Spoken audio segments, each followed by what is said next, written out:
चलिए इस इक्वेशन के माध्यम से ये समझाते हैं कि किसी भी इक्वेशन को ग्राफ पे कैसे दिखाते हैं। ठीक है, आपके पास दो इक्वेशन है, एक 3x माइनस वाई माइनस 2 बराबर 0, पहला इक्वेशन हो गया। दूसरा इक्वेशन है 2x प्लस वाई माइनस 8 बराबर 0।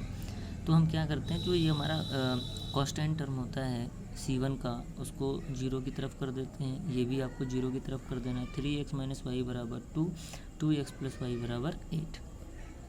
अब हमको क्या करना होता है, इसी तरीके से बॉक्स बनाना होता है और एक्स वाई की वैल्यू खुद से माननी होती है ताकि हम बहुत आसानी से इसको सॉल्व कर सकें।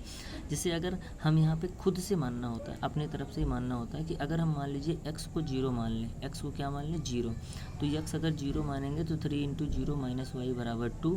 तो इधर क्या बचा माइनस वाई, क्योंकि 0 के साथ 3 का गुणा तो 0 हो जाएगा, माइनस वाई बराबर 2। तो y बराबर, ये माइनस आप इधर कर दीजिए, y बराबर माइनस 2 हो जाता है। मतलब जब हमने x की वैल्यू 0 मानी तो हमारा y कितना आया माइनस 2। इसी तरीके से एक बार फिर मानेंगे कि अगर हम लेट कर लें, लेट y बराबर 1, कोई ज़रूरी नहीं है कि हम x को ही मानेंगे, हम y को भी मानते हैं। हम यहाँ पे स्वतंत्र हैं, हम किसी भी तरीके से x और y की वैल्यू ला सकते हैं। एक्स और वाई की वैल्यू बहुत लोगों का मानना होता है कि आप सिंपल फॉर्म में ही दे रहे हैं, क्या ये फ्रैक्शन में भी आ सकता है, दशमलव में भी आ सकता है, बिल्कुल आ सकता है। लेकिन हमारी कोशिश ये होती है कि हम इसको सिंपल फॉर्म में करें। तो अगर हम y की वैल्यू 1 मानते हैं तो 3x माइनस वाई की जगह पे 1 पुट कर दिया बराबर 2। हम इस इक्वेशन के लिए सॉल्व कर रहे हैं, ध्यान देना है। तो 3x माइनस 1 इक्वल टू 1 को उधर भेजा तो 2 प्लस 1 हो गया, यानी कि 3x बराबर क्या हो गया 3। तो x यानी कि 3 से डिवाइड हो गया, 3 से 3 कटा 1 आया। ठीक है, तो जब हमने y की वैल्यू 1 मानी तो x कितना आया 1 आया। ठीक, इसी तरीके से दूसरे इक्वेशन को सॉल्व करना है x और y की वैल्यू निकालने के लिए। तो हमने अगर y बराबर 0 मान लिया, तो y को अगर 0 कर दिया तो 2x प्लस 0 बराबर 8 हो जाएगा। तो 2x बराबर कितना हो गया 8, तो यहाँ से x निकालेंगे तो कितना आ जाएगा 4 आ जाएगा। ठीक है, ये चीज़ समझ रहे हैं आप। तो कहने का मतलब जब y को 0 माना तो x कितना आ गया हमारा 4 आ गया। ठीक, इसी तरीके से लेट करेंगे, x बराबर 2 मान लेते हैं। हमने x को 2 मान लिया, 2 का 2 से गुणा, मतलब यहाँ पे x की जगह पे 2 रखेंगे तो 2 2 4 प्लस y बराबर 8। तो 2 2 4 प्लस y बराबर 8, यानी कि 4 को हम उधर भेजेंगे तो 8 माइनस 4 हो जाएगा। तो y बराबर कितना आ गया 4। अब इसी चीज़ को यहाँ पुट करेंगे, x की वैल्यू 2 मानने पर y की वैल्यू कितनी आई 4। अब हमने क्या किया, 2 पॉइंट इसमें बना लिए, 2 पॉइंट इसमें बना लिए, x और y के। कैसे पुट करते हैं देखिए। अब यहाँ पे हमने क्या बना लिया, एक ग्राफ। कहने का मतलब आपने एक्स और वाई एक्सिस पढ़ा था 9th क्लास में। तो राइट साइड जो चीज़ें होती हैं वो पॉजिटिव होती हैं एक्स एक्सिस पे, लेफ़्ट साइड में एक्स एक्सिस नेगेटिव होता है। अपर साइड में मतलब ऊपर की तरफ पॉजिटिव होती है वाई की वैल्यू और नीचे की तरफ वाई की वैल्यू नेगेटिव होती है। अच्छा, अब कैसे पॉइंट दर्शाते हैं। पहला पॉइंट हमारा क्या है 0 और -2, ध्यान देना। पहला पॉइंट है 0 और -2।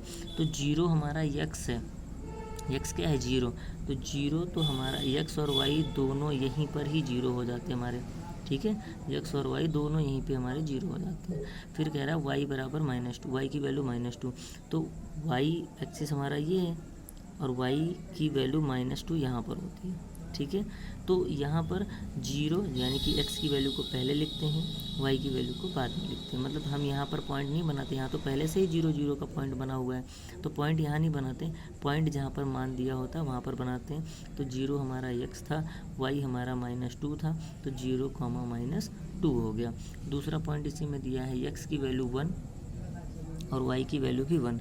तो देखो x की वैल्यू 1 यानी कि x एक्सिस पर 1 यहाँ पर है और y एक्सिस पर 1 यहाँ पर है, पॉजिटिव में है। तो आप क्या करेंगे, इसकी सीध में जाएंगे और फिर ये इसकी सीध में आएगा, मतलब ऊपर की तरफ। तो ये दोनों सीध जहाँ पर कट करेंगी वहीं पर हमारा पॉइंट बन जाएगा 1,1। ध्यान देना बात को, 1 इसकी सीध में और ये इस वाले 1 का सीधा ऊपर की तरफ, जहाँ पर ये दोनों लाइन कटेगी यहीं पर हमारा पॉइंट बन जाएगा 1 और 1। तो जब ये 2 पॉइंट हमारे बन जाएंगे तो इनकी एक लाइन हम खींच देंगे ऊपर की तरफ।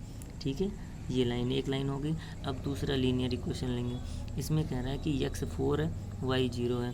तो देखिए x 4 है यानी कि x ये x एक्सिस है, x एक्सिस पर पॉजिटिव वैल्यू 4 दी गई है तो 4 हमारा यहाँ मिलेगा और y 0 है तो हमारा 0 यहीं पर मिलता है, तो 0 पर हम पॉइंट बनाएंगे नहीं। तो x हमारा 4 है, y हमारा 0 है, तो 4y यानी कि एक पॉइंट ये बन गया हमारा। ठीक, दूसरा पॉइंट है 2,4। तो देखिए x हमारा 2 है, इसको ऊपर की साइड में जाएंगे, y हमारा 4 है, इसकी सामने की साइड में आएंगे। तो ये नीचे से ऊपर जाने पर और ये सामने से जहाँ पर काटेंगे दोनों पॉइंट, यहीं पर हमारा 2 और 4 बन जाएगा। अब क्या करेंगे, यहाँ से पॉइंट से होता हुआ एक लाइन हम बनाएंगे। अब ये वाली लाइन और ये वाली लाइन, ये दो लाइनें होंगी, दोनों लाइन किसी एक बिंदु पर काट रहे हैं, दोनों लाइन किसी एक बिंदु पर काट रहे हैं। तो ये बिंदु जहाँ पर काट रहे हैं वो बिंदु कौन सा है, उसके सामने और नीचे से देखना है वो बिंदु कौन सा। आप देखेंगे 2 और 4, तो इसका मतलब x बराबर 2 आ गया और y बराबर हमारा 4, ये हमारा आंसर हो जाता है। यहाँ से हम x और y की वैल्यू निकाल लेते हैं। अच्छा, अब जैसे यहाँ पे दोनों लाइनें एक दूसरे को एक बिंदु पर काटी, तो हम यहीं से पहले समझ लेंगे कि क्या हमारा a1, आप देखेंगे a1 हमारा क्या है 3, a1 क्या है 3, b1 क्या है हमारा -1 है, b1 क्या है -1 और c1 क्या है हमारा -2 है। आप देखो a1 हमारा 3 है, b1 हमारा -1 है, c1 हमारा -2 है। तो यहाँ देखो a2 हमारा जो है वो 2 है, b2 हमारा जो है वो 1 है और c2 हमारा जो है वो -8 है। तो आप ज़रा ध्यान दो कि अगर हम a1 upon a2, b1 upon b2 और c1 अपॉन c2 करें, ठीक है, c1 अपॉन c2 करें तो वैल्यू रखो, a1 की जगह पर 3 है, a2 की जगह पे 2 है, b1 की जगह पे -1, b2 की जगह पे 1, c1 की जगह पे -2 और c2 की जगह पे 8। इसको काटेंगे तो 2 1 2 2 4 8। लेकिन आप यहाँ देखो, यहाँ 3/2 है, यहाँ -1/1 है, क्या ये एक दूसरे के बराबर है?